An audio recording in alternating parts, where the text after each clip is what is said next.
Study IQ IAS, अब तैयारी हुई अफोर्डेबल। हेलो फ्रेंड्स, आज का वीडियो में हम देखेंगे एक ऐसा रिपोर्ट जो कि बहुत ही कंसर्निंग रिजल्ट्स लेके आया है और वो रिपोर्ट है the status of the world's migratory species, जो कि लॉन्च किया है convention on the conservation of migratory species, जिसे हम CMS के नाम से जानते हैं।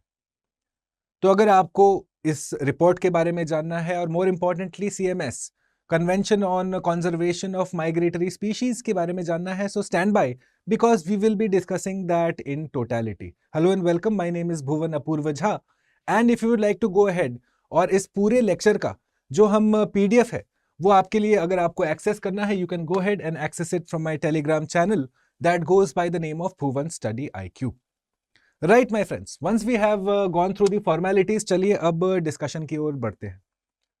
तो ये जो लैंडमार्क रिपोर्ट है जो कि बहुत ही चिंता का विषय बना हुआ है, जो कि बहुत हाल ही में इनफैक्ट रिलीज किया गया, this is to do with the convention on the conservation of migratory species of wild animals, जिसे हम CMS के नाम से जानते हैं। और उनका ये जो रिपोर्ट आया है उसमें ना सिर्फ प्लांट्स, ना सिर्फ animals, but in fact on a majority you find that animals के माइग्रेशन को लेके काफी चिंता का observations, some very damning observations have been mentioned in that particular report. तो ये रिपोर्ट है क्या आखिरकार? पर before I go ahead and discuss the report friends, हमें समझना जरूरी है कि ये CMS आखिरकार क्या चीज है। तो चलिए ये डिस्कशन का आगाज करते हैं पहले ये समझ के कि CMS क्या चीज है। सो जैसे फुल फॉर्म मैंने आपको बताया, convention on the conservation of migratory species. Migration एक फिनोमिनन जो हम एनिमल्स और बर्ड्स, इंसेक्ट्स में भी हम पाते हैं। From place A to place B वो जाते हैं इधर इन सर्च ऑफ फूड या फिर नेस्टिंग के लिए हो, वेरिड पर्पसेस के लिए। तो माइग्रेशन का कैरेक्टरिस्टिक क्या है कि आप प्लेस A से प्लेस B जाते हो और फिर घूम के वापस प्लेस E आते हो at some other point of the year. तो ये हुआ माइग्रेशन, विच मीन्स कि काफी सारे स्पीशीज हमारे डिस्प्लेस हो रहे हैं from point A two point B। मतलब उनके रेंज एरियाज में वो ट्रैवल कर रहे हैं, मतलब उनकी सुरक्षा, उनका कंजर्वेशन किसका दायित्व बनता है। तो इन माइग्रेटरी स्पीशीज के कंजर्वेशन, प्रोटेक्शन और प्रिजर्वेशन के लिए the conservation of migratory species CMS का लॉन्च किया गया, जिसे कि हम और आप स्टूडेंट्स अगर हो तो हम जानते हैं इसे इस नाम से born convention. Now this came up in the year 1979, 83 से ये साइनिंग के लिए ओपन हो गया और इंडिया 83 से इसका पार्टी है, इसका एक मेंबर है। पर आपको यह समझना जरूरी है कि इस पूरे पर्टिकुलर पॉलिसी का, CMS का एम क्या है। So let's look at the aim one by one. जैसे मैंने आपको बताया, it is to do with conserving terrestrial, marine and avian migration. Terrestrial मतलब लैंड बेस्ड, मरीन मतलब वाटर बेस्ड और एवियन मतलब बर्ड्स। तो ये सारे हमारे जो एनिमल्स और बर्ड्स जो माइग्रेट कर रहे हैं उनको आप प्रोटेक्शन दोगे under this umbrella, the convention of migratory species. तो वो आप कैसे प्रोटेक्शन दोगे, उसके लिए दो इंडिसेस CMS ने तैयार किए। फॉर एग्जाम्पल आप देखेंगे साइट्स के अंदर 4 इंडिसेस होती हैं, कैटेगराइजेशंस ऑफ एनिमल्स। तो यहां पे पहला इंडेक्स में क्या है, थ्रेटेंड माइग्रेटरी स्पीशीज, मतलब या तो वो IUCN के लिस्ट में, थ्रेटेंड के लिस्ट में आते हैं, क्रिटिकली इंडेंजर्ड हो या थ्रेटेंड हो, वल्नरेबल हो। और दूसरा है वो सारे स्पीशीज जिनके प्रोटेक्शन के लिए आपको इंटरनेशनल कोऑपरेशन चाहिए।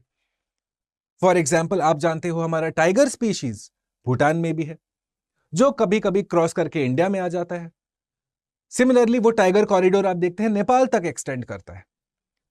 तो क्या होता है that the tiger going from Nepal to India to Bhutan needs a continuous safe passage. उसको एक रास्ता चाहिए, उसको एक प्रोटेक्शन का मैकेनिज्म चाहिए।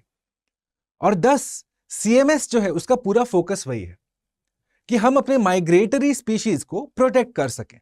क्योंकि जैसे कि आपने वो गाना सुना होगा कि पंछी, नदियां और हवा के झोंके वो को भी कभी सरहद ना उन्हें रोके। Correct. So that is the whole point कि आप एनिमल्स को अपना बाउंड्री, अपना कंट्री का बाउंड्री एक्सप्लेन नहीं कर सकते। नाउ वंस यू अंडरस्टूड कि CMS हमारे माइग्रेटरी स्पीशीज से रिलेटेड है, अब थोड़ा देखते हैं कि कौन कौन से कंट्रीज इसके पार्ट हैं। क्योंकि यह जानना जरूरी है कि अगर आपके ज्यादा कंट्रीज इसके पार्ट होंगे तो आप ज्यादा नंबर ऑफ स्पीशीज को और ग्रेटर अमाउंट ऑफ प्रोटेक्शन दे पाएंगे। पर इसमें एक चिंता का विषय निकल के आता है ये कि सिर्फ 133 कंट्रीज वो सीएमएस के अंतर्गत पार्टी मेंबर्स हैं।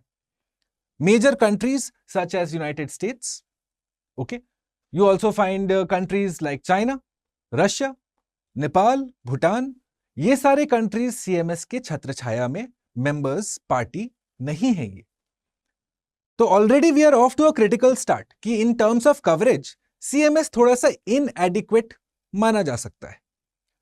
अब जब हमने बैकग्राउंड इंफॉर्मेशन कवर कर लिया है तो अब हम आगे बढ़ते हैं और देखते हैं ये पर्टिकुलर चिंताजनक report, the status of the world's migratory species report. For the first time ever my friends, the convention on conservation of migratory species ये रिपोर्ट लेके आता है।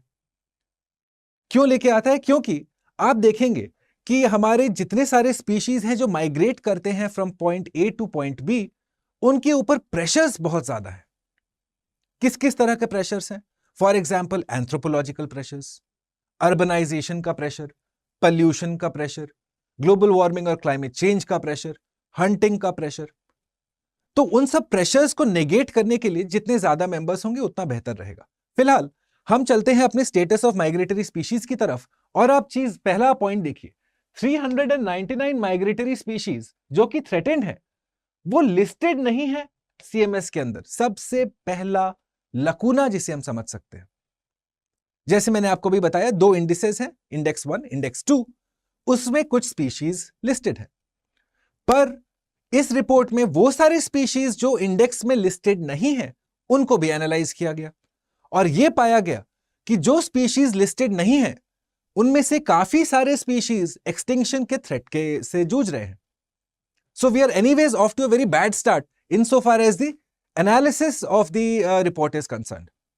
सेकेंड पॉइंट हम देखते हैं, nearly half of the CMS listed species are now showing population decline. मतलब जो index 1 या 2 में होंगे वो भी एट रिस्क हैं, वो पॉपुलेशन डिक्लाइन दिखा रहे हैं। और अगर हम थोड़ा आगे बढ़ेंगे तो आप देखोगे 22% of the CMS listed are threatened with extinction.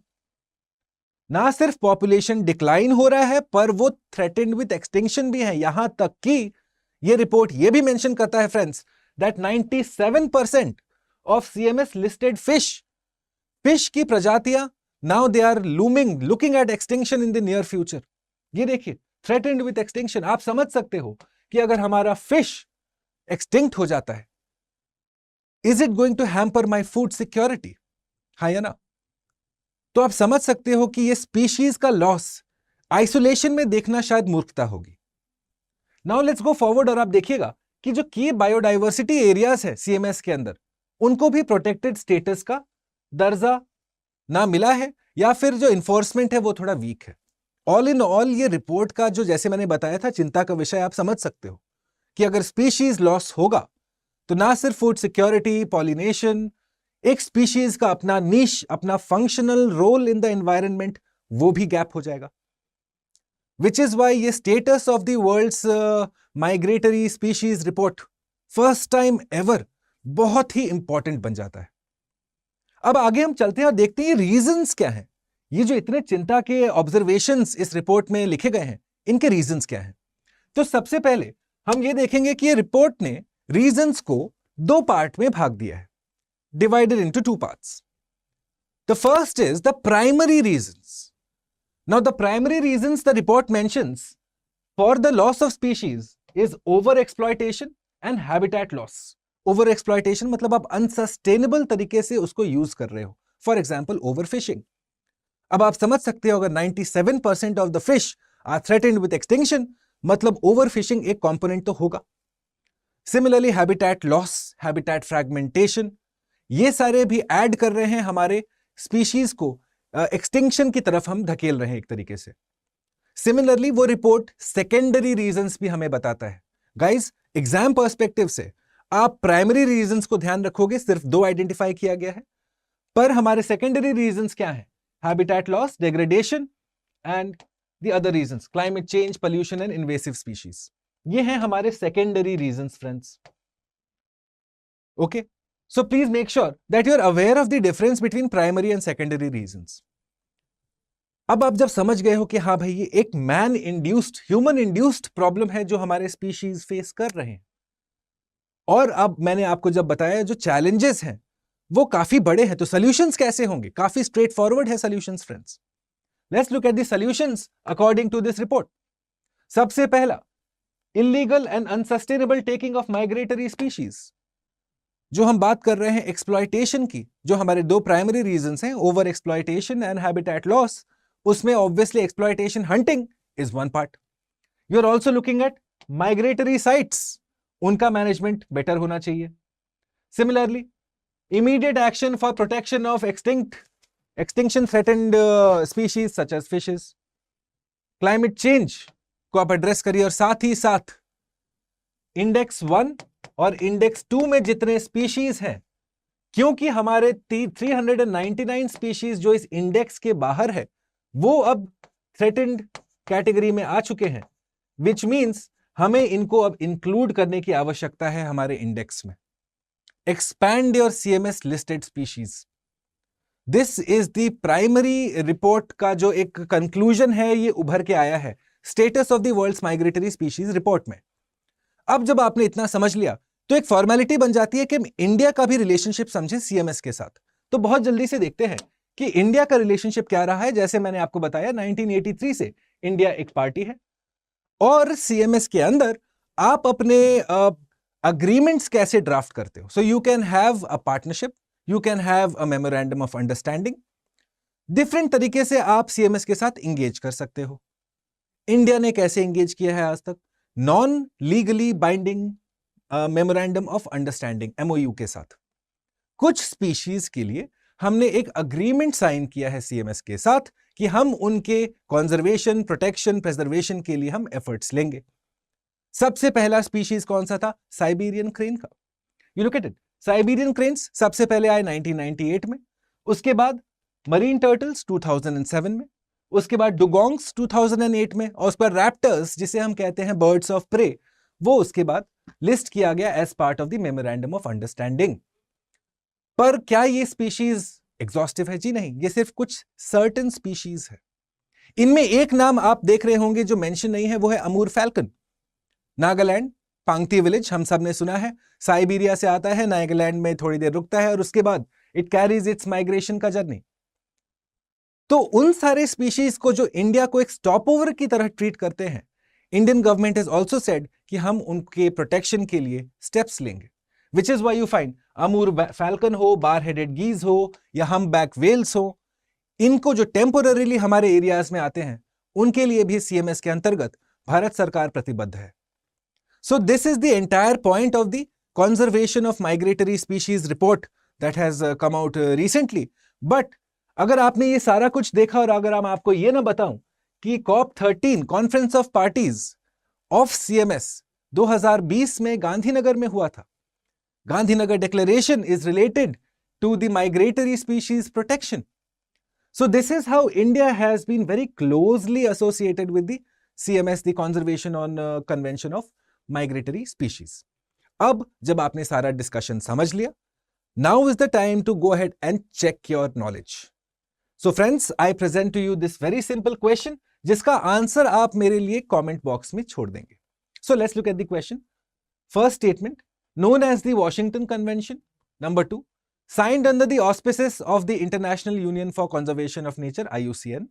And number 3, the only global convention focused on the conservation of migratory species, their habitats and their roots. ये तीनों statements में कौन से incorrect हैं in relation to CMS or the Convention on Conservation of Migratory Species? Please leave your answers in the comment box, my friends. Study IQ IAS. अब तैयारी हुई affordable.